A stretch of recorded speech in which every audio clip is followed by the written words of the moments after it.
मेरे क्लास 10 के Avengers assemble factorization method of solving quadratic equations करने वाले हैं। फटाफट आओ। देखो यहाँ पे ए भी है, बी भी है और सी भी है। तो देखो कैसे सॉल्व करना है। तो पहला स्टेप है कि जो भी गिवन क्वाड्रेटिक इक्वेशन है उसे स्टैंडर्ड फॉर्म में लिखना है। ठीक है, तो पहले एक्स स्क्वायर का टर्म आएगा, फिर एक्स का टर्म आएगा और फिर कांस्टेंट टर्म आएगा। ठीक है, अब सेकंड स्टेप क्या है, मुझे दो ऐसे नंबर्स ढूंढने हैं जिनका सम बी के इक्वल हो। इस केस में बी हमारा -7 है एंड प्रोडक्ट किसके इक्वल हो, ए इंटू सी। ए 6 है एंड सी -3 है, देयरफॉर ए इंटू सी का वैल्यू क्या हुआ, -18। बेसिकली देयरफॉर मेरे को दो ऐसे नंबर्स ढूंढना है जिनका सम -7 के इक्वल हो और प्रोडक्ट -18 के इक्वल। ठीक है, अब वो नंबर्स मिलेंगे कैसे।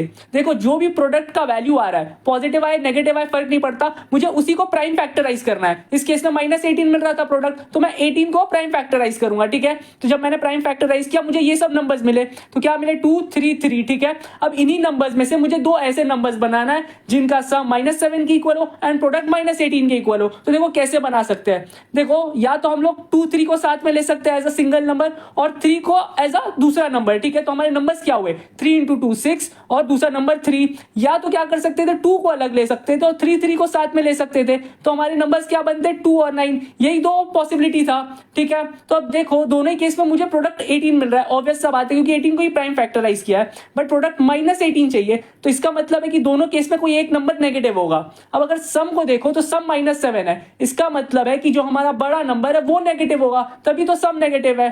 तो इधर ये बड़ा था और इधर ये 9 बड़ा था। ठीक है, अब देखो कौन सा केस दोनों चीज को सेटिस्फाई कर रहा है। पहला केस में देखो प्रोडक्ट -18 है बट क्या सम -7 है, नहीं, सम यहाँ -3 है, तो ये नहीं होगा। यहाँ पे देखो, यहाँ पे प्रोडक्ट -18 है एंड सम भी जब करो तो मुझे -7 मिलता है, तो यही होगा हमारा कॉम्बिनेशन ऑफ नंबर्स। अब देखो ये कैसे यूज आता है, तो देखो यहाँ पे -7x था मिडिल टर्म, तो मैं -7x को कैसे लिख सकता हूँ, मैं लिख सकता हूँ एज -9x + 2x। ये कैसे हुआ, देखो -7x था, अब मैं -7 को कैसे लिख सकता हूँ, -9 + 2, इसी का यूज किया, बात समझो। इसीलिए मुझे सम -7 के इक्वल चाहिए था, तो -7 को मैं लिख सकता हूँ एज -9 + 2x। तो वही चीज किया, देखो क्या बना, -9x + 2x। तो यही चीज हुआ, बात समझो। उसके बाद क्या हुआ, इधर और इधर मैंने कॉमन लिया। इधर देखो, इधर 3x में कॉमन ले सकता था तो वो लिया, और इन दोनों में 1 ही कॉमन जाता तो 1 को कॉमन लिया। ठीक है, अब देखो दोनों ही केस में ये वाला और ये वाला टर्म में 2x - 3 को मैं कॉमन ले सकता हूं, तो इधर 2x - 3 को कॉमन लिया। ठीक है,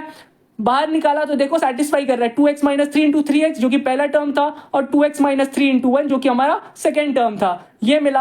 अब देखो, अब या तो ये 0 हो गया तो प्रोडक्ट 0, या फिर ये 0 हो गया तो भी प्रोडक्ट 0 और इक्वेशन सेटिस्फाइड। तो एक बार इसको इक्वेट किया 0 से और एक बार इसको इक्वेट किया, और फिर जब सॉल्व किया तो हमें x का वैल्यू 3/2 मिला और -1/3 मिला। देयरफॉर 2 रूट्स क्या हुए, 3/2 एंड -1/3। ठीक है।